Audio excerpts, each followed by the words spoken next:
Hey, it's Kelsie Huff. Welcome back to my channel. We're doing a daily vlog. It's been an experiment here on my channel. I'm trying to do a daily video every day. That's what daily video means. And the experiment is just do it and stop talking about doing it. So I've been talking about doing stuff on YouTube, haven't been doing it for years and years, but heck yeah, April, this month I'm crushing it. So we talk about topics, like creative topics or just general ramblings. People ask questions, I answer them. And this is actually a question that I got a lot and still get as a stand-up comedy teacher. So I'm a stand-up here in Chicago, and I also teach all-female and co-ed stand-up classes and storytelling classes. And I find that I get this question a lot in my all-female classes. Is my comedy, writing, performing, whatever that means, is it making me mean? Now, I've never had a male student ask me this before, so I think that it's society. Let's just put that out there, right? But there's this idea that all human beings, right, because we're all from the tribe, and nobody wants to get kicked out of the tribe, and that's how we evolved, so we are all very people-pleasing. But women are more people-pleasing than men. It's just the way that we have been trained, okay? This is not like a debate here on the internet. It's just a thing. We have been taught to not take up as much space and to also please everyone. And so I think when people are starting to write comedy for the first time maybe in their lives, they are asserting opinions. They are asserting space. They are taking up their space in the world, and I think they are uncomfortable. And so oftentimes they think that they're being cruel, mean, bitchy comes up a lot, especially when we get into the world of ranting.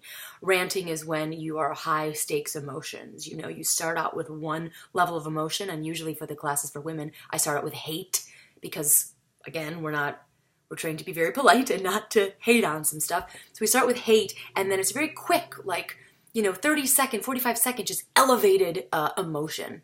So a lot of people, they start thinking that they're being mean, and they're very uncomfortable. So I guess my first point is, maybe it's just uncomfortable, and you're not being actually cruel or whatever. You're just forming an opinion, and that's uncomfortable for you. You're having a very strong stance on something. And that doesn't necessarily mean you're being a jerk. It just means you have an opinion. So that's usually my first thing. The other thing is, sometimes as comedians, when you're new and you start writing, you are looking for the humor in things constantly. You're constantly like absorbing things around your world, and so you're looking, and sometimes you can feel like judgmental about certain things. And I get this. Every once in a while, I'll get like in my angry, like pouty pants a little bit, and I'll start writing jokes that are all like crappy jokes. But that's okay. I think write it out. If you start feeling uncomfortable in like negative emotions for you, the thing that I often tell students, and I often do myself, is start writing from the other point of view. So let's say, for example, you're walking down the street and you're like mad because big strollers are taking up the sidewalks or whatever. Write it from your point of view where you're cranky about it, and then write it from the mom's point of view. Write it from the baby's point of view. Write it from the squirrel on the tree's point of view. So that's going to give you, different perspectives on things, so you're not going to be filled with maybe your newfound delightful rage. So don't run away from the rage, because you need it. You need that anger, you need that hate, and it's not mean, it's just part of being a human. And the other thing is look at different perspectives on that topic that maybe makes you crabby. Cool? The other thing that I would say is, you know yourself. A lot of doubt, right? A lot of doubt, especially when you're trying something newly creative or when you feel like you're in a rut or in a writer's block. There's a lot of doubt, but you know you. You really, really do.